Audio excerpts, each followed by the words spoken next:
Siya pala ang mama ni Kuya Jomar. At Kuya Jomar may sekreto pala.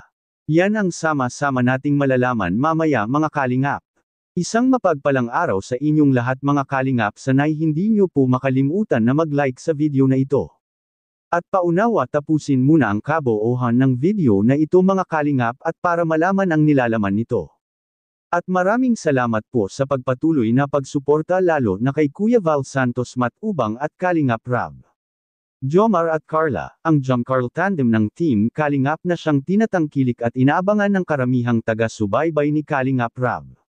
Dahil sa makikita mo sa kanilang dalawa ang kiligan moment sa tuwing may bagong episode ang Jomcarl ng Team Kalingap. Paalala lang mga kalingap na ginawa ito ni Kalingap Rab at para lang sa pampagood vibes at pampatanggal stress sa ilan nating mga kababayan at pati na rin na andito sa Pilipinas. Maepektibo ito mga kalingap sa may mga maraming problema sa buhay. Dahil sa kapag nakikita nila ang bagong episode ng Jomcarl ay mababawasan ang kanilang mga stress at problema. Kaya malaking bagay na may mga ganitong episode na ginagawa ni Kalingap Rab. Dahil para na rin ito sa inyong lahat mga kalingap.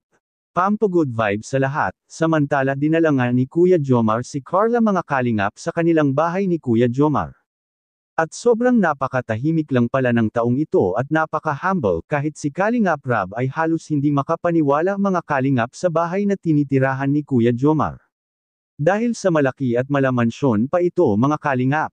At hindi mo makikita kay Kuya Jomar mga kalingap na may ganyan pala siya kalaking bahay na tinitirahan ngayon.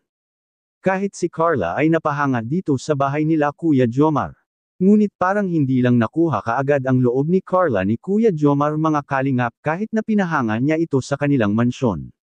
Bakit? Dahil sa sinabihan ni Carla si Kuya Jomar na kung sakaling itutuloy ni Kuya Jomar ang mga panliligaw niya kay Carla ay wala naman anya itong problema mga kalingap, ngunit pagtiyagaan lang ni Kuya Jomar dahil sa hindi anya siya basta-basta nagtitiwala ng isang tao mga kalingap.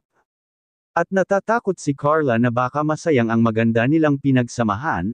Ano kaya ibig sabihin ni Carla dito sa kanyang sinabi kay Kuya Jomar mga kalingap?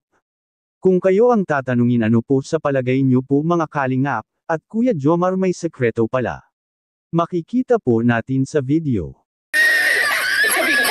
Hindi tayo magkakakaw dito.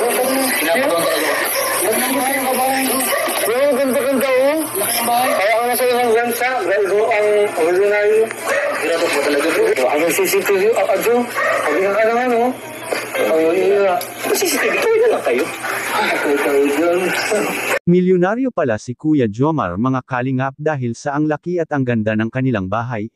Anong masasabi niyo po tungkol dito? Please comment and God bless you all.